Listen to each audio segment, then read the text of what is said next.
네, 예레미야 16장 1절에서 13절 말씀을 오늘 좀 이제 정리를 해보도록 하겠습니다.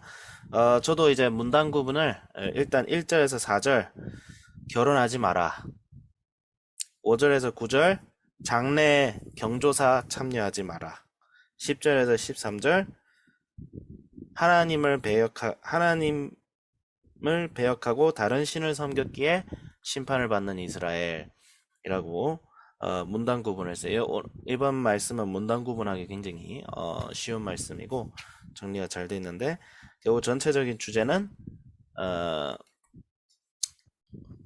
주제는 하나님을 망각하여 모든 것을 잃어버리는 그 주의 백성들이라고 좀 정리를 했어요.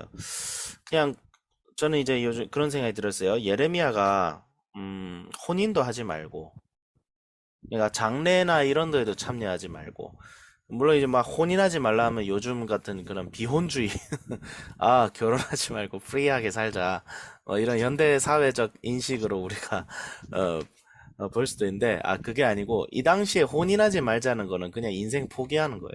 옛날에는 결혼은 필수였습니다. 옛날에는, 지금은 모르겠는데 옛날에는 결혼은 필수였어요. 누가 나이가 들면 누가 자기 인생 책임져 줍니까?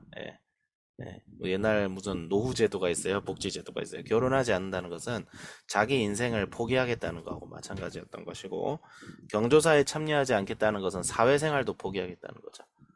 예. 장래나 혼인이나 이런 것은 뭐예요? 지금도 뭐 그렇지만 사회생활이잖아요. 사회생활. 그렇죠? 사람들과 교류하고 마을 단위로 교류하고, 그러니까 뭐 시대적 상황, 뭐 요즘도 동일하겠지만, 한마디로 예레미야는 철저하게 이스라엘이라는 자기가 속한 이 나라와 조국과 사회 전체에 대해서 굉장히 안티적인 입장에 지금 서 있을 수밖에 없을 정도로 이 당시 사회가 패역하고 어, 도무지 하나님의 말씀이 들어가지 않는 그런 시대 속에서 예레미야는 철저하게 자기가 구별됐어요. 그래서 왜 이 선지자가 눈물의 선지자였을까? 외로워서 그렇지 않았을까? 굉장히 고독했을 것 같아요. 이 예레미야라는 선지자가 하나님의 말씀을, 남들은 뭐 그렇게까지 하냐, 뭐 그렇게까지 하나님의 말씀 주장하냐, 좀 세상을 좀 평안하게 살아봐, 이렇게 얘기를 했을 것 같은데, 예레미야 입장에서는 그렇게 할 수가 없는 거예요. 왜? 자기 나라가 지금 잘못된 길로 가고 있는데 그렇게 할 수가 없었던 거죠. 그래서 자기 말이 장난이 아닌 걸 보여줘야 되고, 또 하나님께서도 그러기를 원하시기 때문에 하나님께서 예레미야에게 그렇게 얘기했었던 것 같아요. 참 선지자들을 보면 참 많은 고난을 겪었던 것 같습니다. 죽음의 위기를 피해서 광야로 도망가는 사람도 있고, 결혼을 하라고 했는데 좀 신앙인으로서 좀 만나지 말아야 될 사람과 결혼을, 그렇죠, 고멜이라든지, 예, 그런 경우도 있고, 이 경우에는 그냥 아예 결혼을 하지 말라는 사람들도 있고, 어, 참 볼 때마다 예레미야, 예레미야가 불쌍하다라는 생각이 예, 들 수도 있습니다. 근데 이제 전체적으로 16장 이제 끝부분에 보면 14절부터 21절은 우리가 내일 해야 되는데, 어제는 16장 전체적으로 묶여 있는데 14절에 이런 말씀이 있습니다. 여호와의 말씀이니라. 그러나 보라, 날이 이르리니 다시는 이스라엘 자손을 애굽 땅에서 인도해 내신 여호와께서 살아계심을 두고 맹세하지 아니하고, 이스라엘 자손을 북방 땅과 그 쫓겨났던 나라의 모든 나라에서 인도해 내신 여호와께서 살아계심을 두고 맹세하리라. 내가 그들을 그들의 조상들에게 준 그들의 땅으로 인도하여 드리리라. 이건 뭐죠? 그들이 포로되어서 뿔뿔이 흩어지지만 70년간의 바벨론 유수 이후에 이스라엘이 다시 자기 본토 고향의 땅으로 돌아올 것을 말씀하시고, 그 다음에 더 나아가서 무엇을 말씀하시죠? 이스라엘의 새 언약을 나중에 약속하십니다. 예레미야 이제 33장 끝까지 보면 이 심판을 계속 얘기하고 이스라엘의 실패를 계속 얘기하는 것은, 너희들이 단순히 망할 거야, 너희들이 내 말 안 들어서 망할 거야, 이런 것도 있지만, 더 큰 픽처로 보면 사람은 결국 안 된다는 거예요. 예.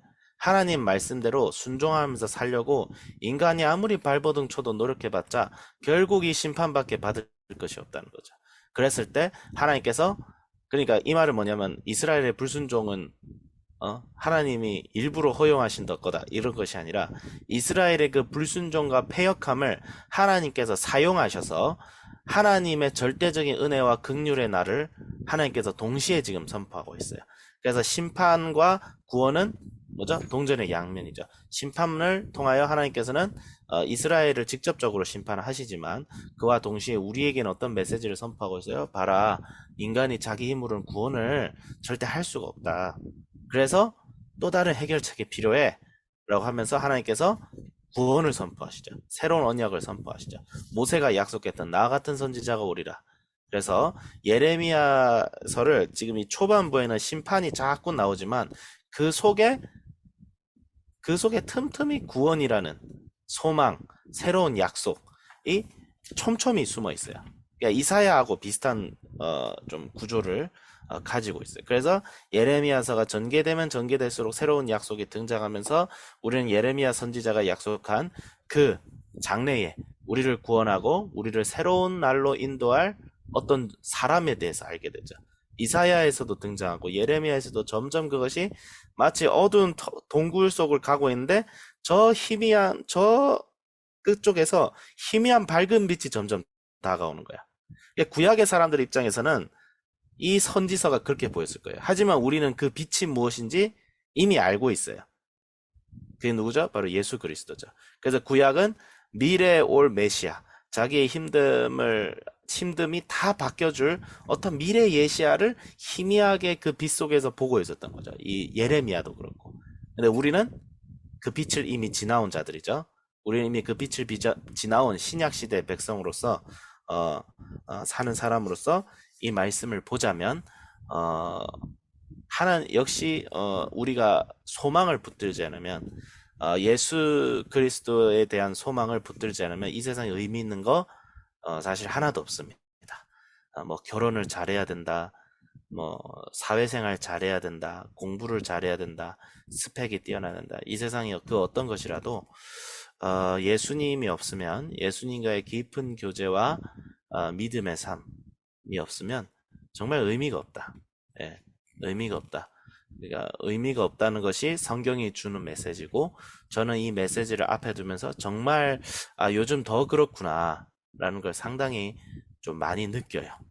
많이 느끼고 그래서 정말 내 인생을 정말 행복하고 만족스럽게 하는 것이 정말 이 땅에는 그렇게 할 수 있는 것이 거의 없구나. 예, 찰나의 행복, 순간적인 행복, 부분적인 행복은 줄 수 있어도 인생을 정말 충만하게 하는 것은 이 땅에는 존재하지 않는구나. 예, 그래서 시간이 지나고 세월이 지나고 상황이 바뀌면 내가 기뻐했던 것이 결국은 기뻐하지 않는 것이 되는구나. 그러면 무엇이 소망일까 하면 예수님과 동행하는 삶이 있을 때 모든 것이 의미가 있고 빛이 나는 것이지 그렇지 않으면 안 되겠구나. 그래서 이 시대 속에 우리가 예레미야처럼 지금 살 필요는 없죠. 막 결혼하지 않고 사회 경조사 참여하지 않고 매날 매일 그렇게 할 필요는 없지만 이런 예레미야와 같은 자세를 가져야겠다. 나는 이 세상 속에서 적극적으로 살아가는 존재지만 나는 이 세상에 속하지 않다. 마치 내가 외국에서 사는 사람인 것처럼, 언젠간 이곳을 떠나야 될 사람인 것처럼. 그래서 나그네적 삶. 나는 나그네다. 나는 이 땅에 속하지 않았다. 나는 여기서 비록 사회생활도 하고 결혼도 할 것이고 그다음에 여기서 일하고 여기서 집을 세우고 할 것이지만 나는 여기에 속하지 않는다. 이 모든 것이 내일이라도 하나님께서 버리라고 하면 버릴 수 있는 사람이 되야겠다. 네. 그래서 이제 애들한테 신앙 체크할 때, 얘들아 너 내일 하나님께서 야 너 이런 모든 거 다 버리고 나이지리아로 가라 이러면 너 갈 수 있겠니? 이거 애 엄청 시험 들게 하는 거잖아요. 근데 이게 그렇다고 해서 절대 보내지 않아요. 하나님께서 안 보냅니다. 안 보내는데 그걸로 저는 그런 질문을 항상 제 자신을 체크하는 것 같아요. 나는 지금 나그네인가? 만약 여기에 대해서 머뭇거리기 하고 이런 게 있다면 내가 아직 예레미야 같은 나그네 같은 마인드가 없이 여기가 이곳이 좋사오니 이러고 있진 않은가. 예, 그런 마인드를 좀 점검해보는 시간이 됐습니다. 자, 기도하겠습니다. 하나님 아버지 주여 감사드립니다. 오늘날 우리가 예레미야처럼 결혼도 하지 않고 사회생활도 하지 않고 그렇게 살지는 않지만 주님 우리가 예레미야와 같은 자세와 마음을 가지게 하여 주시옵소서. 우리의 본향은 이곳이 아닙니다. 우리는 이곳에서 본향을 기억하며 본향을 누리는 삶을 지금 이 순간부터 살아야 됩니다. 그러나 우리는 본질적으로 이 시대에 대해서, 이 땅에 대해서 나그네입니다. 우리는 이 땅에 속한 자가 아닙니다. 이 땅 속에 살아가서 이 땅에 속하지 아니한 것을 전하는 자들이 되어야 됩니다. 주님, 우리가 예수 그리스도 안의 소망을 굳게 잡고 이 세상을 살아가면서 그것을 망각하지 않을 수 있도록 주님 붙잡아 주시고, 정말 우리뿐만이 우리 가정과 우리 주변에 사랑하는 사람과 한국 교회와 이 사회와 오늘날 참 어지러운 이 시국 속에서 주님 우리가 대안이 되고 소망이 될 수 있도록 주님 저희들을 세워주시고 저희들에게 소망을 끊임없이 약속하여 주시고, 오늘도 이 세상에 줄 수 없는 만족과 위로와 기쁨을 주시는 하나님에게 우리의 시선이 고정되게 하여 주시옵소서. 감사드리며 예수님의 이름으로 기도드립니다. 아멘.